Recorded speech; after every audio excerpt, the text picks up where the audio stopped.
Hey guys, and welcome back. Hope you're all doing awesome. Today we'll be checking out some more Reddit posts from our /IDontWorkHereLady, so be sure to hit that subscribe button if you haven't already, and let's get into it, friends.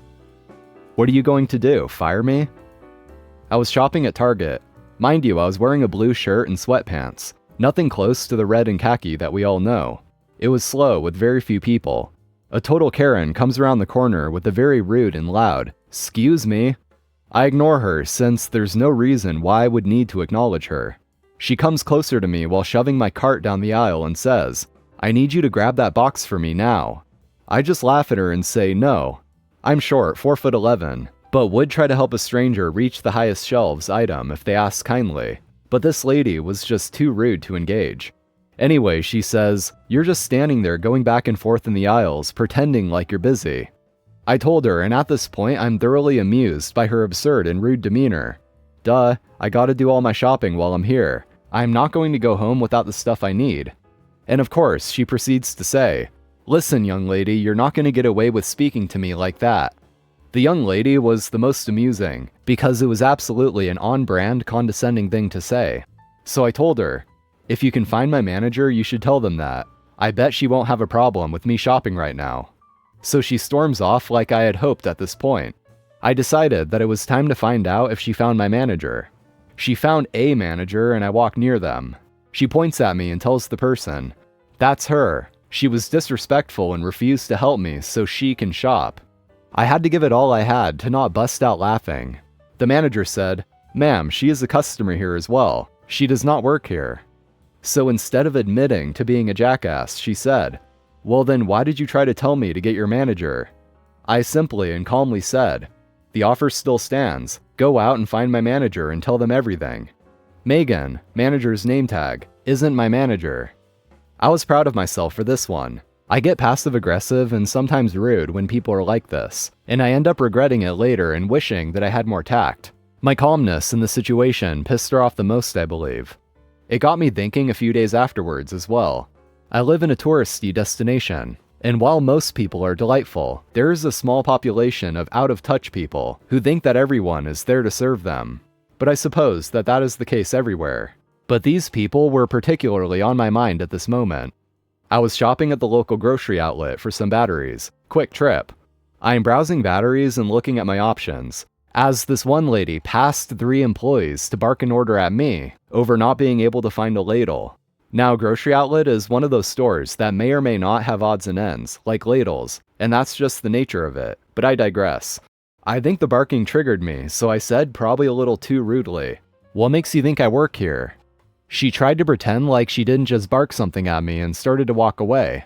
So I said, "No, I want to know, what about me made you think that shopping is the last possible reason I could be here right now?" She walked away sheepishly. I get a phone call from my partner a few minutes later while I was waiting in checkout and tell him what had just happened, as she and her family are in line behind me. While talking on the phone, I had said, "These people have the audacity to bark at people, and they literally think that any warm body is there to serve them. We need to promote employees to be rude back, because it's not like these people would be nice anyways, since they just jump into barking orders without a please or thank you or hello." And then I said my phone goodbye and hung up to move to the cashier. I look at the family and tell the mom, "If you still can't find a ladle, they're right over there." I point to an aisle. It is one of literally 2 grocery stores in the county, so I've spent many days shopping the whole store and am familiarized with its setup. She just shrugs it off, and her husband sheepishly laughed it off and said, "Oh, it's okay, it's not that important. No worries." I said, "Really? It almost seemed like life or death with the way y'all asked." Again, maybe I was out of line, but there is no reason why anyone should approach anybody, especially employees, like that. A third time, I was shopping at Ulta and noticed a lady following me down each aisle. She finally approached me and said, "Excuse me, but I need help finding insert item here." I told her, "I don't work here, but I'm happy to help find it together." And she said, "Sure, maybe until I run into someone that works here." And we proceeded to browse a couple of aisles, and had a lovely brief discussion about our favorite skincare items. So it's not being asked for help or thinking that I work there, but how it is asked. Some people think that they can talk down to anybody, and they use someone's employment as leverage to get away with speaking to people like that. I support, as someone in the service industry as well, a movement to not necessarily be rude to customers but to mirror their behavior. Take away their power. I'm not even bothered if someone is short with me or even not cordial, but don't be straight up rude. I'm not a cop, but I'll help you out. Here's a little nice one from earlier this evening. I work as a news photographer in a major city. This evening I pulled spot news duty, which is my favorite. I'm very good at it. I listen to scanners, follow breaking news pagers and blogs, and generally stand by for stuff to happen. Two key elements of the story are 1. My vehicle looks very much like a cop car. As we were taught in 8th grade biology, form follows function. It's a Ford Explorer, festooned with antennas for radios and scanners, and has a Giotto desk to hold my laptop in the passenger seat, so I can run internet searches and listen to IP-based scanner sources. It also has strobes, white and amber construction lights, for roadside safety. Can't use them while moving, but it still has an undercover cop look to it. The vehicle is outfitted to do my job efficiently. Point 2 is that while in standby, I have found a parking spot that is near major intersections to get around town fast while not being easy for people to sneak up on me unawares. It could also be construed as a radar trap for those who think I'm official. A bit before sunset, as I am sitting there surfing Reddit on my phone and listening to the scanners, a pickup pulled in beside me. I was thinking it was a water department supervisor. The spot is a driveway into a pumping station with a convenient porta potty on site, and I was half expecting to get kicked out. A bummer, but oh well. Nope, it was a couple polite good old boys from out of town, asking about any nearby fishing spots. Fortunately, we were right around the corner from some nice locations I knew, and could quickly provide directions, after an admonition to refrain from eating what they caught, urban rivers and all that. The polite young men thanked me and went on their way. Not 10 minutes later, another vehicle pulls up. He was lost and was hoping I could help him find his way. Fortunately, I was able to explain the logic behind the way the city is laid out, and within a few moments he grasped where he needed to go and off he went. I'm sure these folks think the city employs some very helpful undercover cops now, and I'm not one to dissuade their conclusions. I, for one, found the two pleasant interactions a very nice change of pace from my usual evening's activities, and I've started my weekend a bit more upbeat than expected. I don't work here, lady, so I must be a criminal. At the end of my street, there's a little section of bushland with a path running through it. A couple hundred kids walk through it after school each day, and a lot of litter gets dropped. This morning I went down with a couple of garbage bags and started cleaning up the rubbish. This was a mistake. So I'm down there picking up rubbish when I hear, "Hey, you," and turn to see Karen closing in fast. "Hey, I want to talk to you about my rates notice. I just got this quarter's rates and it's gone up. I'm on a fixed income and I really can't afford this increase. I need you to adjust my bill. The council can't just put rates up like that." I don't work for the council. It's ridiculous, them putting the rates up anyway. They obviously have money to burn sending you out here on a Saturday. I suppose you're getting full overtime pay. I don't work for the council.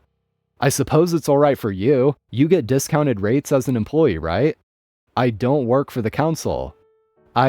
Wait, what do you mean you don't work for the council? I don't work for the council. Well, why did you tell me you work for the council? I didn't tell you I work for the council. Well, what are you doing picking up litter? It's ugly and bad for the environment. She says and storms off. At this point, it's just a funny interaction, right? Well, 15 minutes later, the cops show up. "Hey, do you work for the council?" says Cop 1. "No, I don't work for the council." "Are you telling people you work for the council?" says Cop 2. "No, I don't work for the council. I haven't told anyone I work for the council." "Well, what are you doing?" "Picking up litter." "Why are you doing that if you don't work for the council?" "It's ugly and bad for the environment."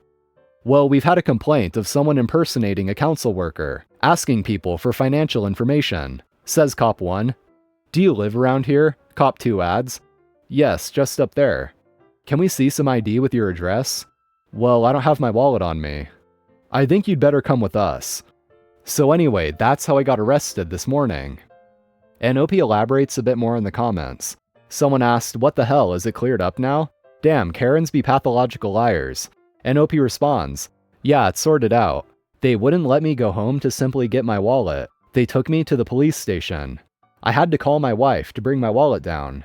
Everyone got dicked around for no good reason. I've made a complaint already, but I doubt anything will come of it.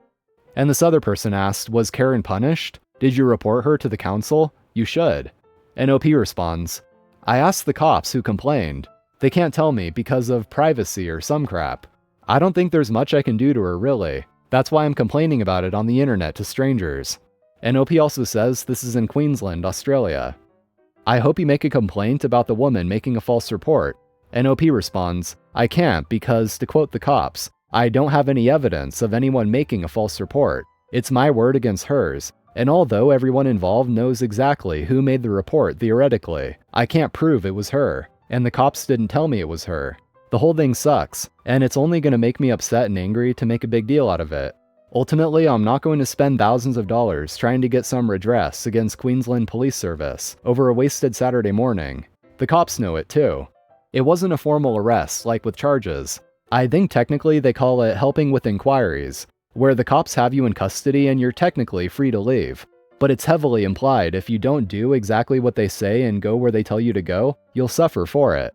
Put it this way, I was told I had to come with them, put in the back of a locked police car, and held in a locked interview room until my wife got there and showed my ID. No charges were laid, but I was in custody. Just got wisdom teeth pulled. This is a while back. I just got my wisdom teeth pulled and my friend was driving me home. On the way I needed to go to the restroom, so he stopped at a Kmart and dropped me off at the entrance. I was wearing a red shirt, so I did look like an employee. A couple of ladies came up to me and asked where something was. The issue was that during the car trip, my mouth had filled up with blood. I didn't want to swallow it or spit it out the window of the car, or at the entrance of the store. I figured I'd spit it out when I got to the bathroom. Anyways, all I could really do for the ladies was shake my head and make an sound. But they didn't like that at all, and got angry real fast. They got in my face. What do you mean you don't know? I still hadn't completely recovered from the anesthesia, so I don't feel too bad about what I did. But I chose to give them a big smile, with my teeth all bloody and some running down my chin. I remember how their eyes bulged out, the stunned, oh my god, and how they quickly walked away. Anyway guys, that's going to be it for today. Thank you for watching. Be sure to drop a like, I'd really appreciate it, and also subscribe to the channel for more. So I'm out of here, take care, and I'll see you next time.